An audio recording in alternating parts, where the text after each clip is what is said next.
Saya minat kat seorang janda. Ni baru best.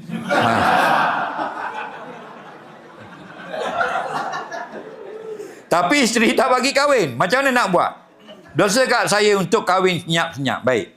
Kalau kita dah ada isteri, dia dah ada isteri, lepas tu dia tengok seorang janda, dia minat pula.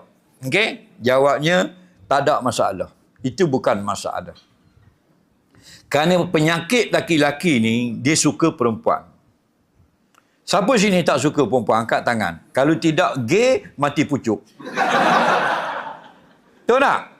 Zuyyina linnas hubbu syahwati minan nisa. Allah jadikan lembaga makhluk bernama lelaki, diinstalkan dalam tu satu application sukakan perempuan. Tahu tak?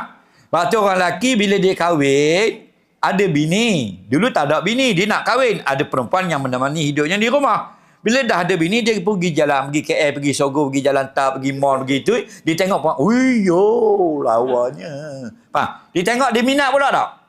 Cuma jawab, jangan pelawak. Minat pula tak? Suka pula tak? Itulah lelaki. Faham lagi? Itu penyakit dia. Bukan makna kahwin. Dia suka perempuan. Dia ada bini comel, putih lepu, hidung macam burung raja udang lah bini. Dia tengok perempuan, yo, wow, yo, wow, yo. Faham? Dia main gitu pula. Betul tak? Ke tak? Ada tak gitu? Jangan tipu. Ni syurga ni, betul tak? Mau pakai track shoe, mau. Hak rambut LB, mau. Betul tak? Itulah penyakit suami kita, faham? Cuma dia balik rumah dia buat bodoh. Itulah penyakit. Cuma janganlah kahwin ramai-ramai. Betul tak? Dan kalau kahwin juga, kalau kamu kemampuan, dia tak boleh kata apa hukum syarak dibenarkan. Tapi itulah penyakit laki-laki. Dia kahwin dah kerana pun dia minat pula cerita. Dia sembang di pejabat, sembang kedai kopi, sembang kedai mamak. Perempuan ya. Sampai tepuk-tepuk meja. Tepuk-tepuk meja. Tapi tak kahwin pun. Jadi kalau kamu nak kahwin, kahwinlah. Tapi jangan jadi menyakitkan hati isteri kamu yang pertama. Maknanya beritahu dia, minta izin kepada dia. Kalau you suka, I kahwin. You tak suka, tak kahwin. Setuju tak orang perempuan? Setuju tak? Tanya awak dulu. Setuju tak? Tanya awak dulu. Tak juga. Baik matilah dah. Dah tanya dia dulu pun tak setuju juga. Setujulah kata bang. Tanya orang perempuan dulu. Sebab apa? Sebab kalau dia tak suka kita kahwin juga, akhirnya kita kahwin senyap-senyap. Bila kahwin senyap-senyap, dosa banyak.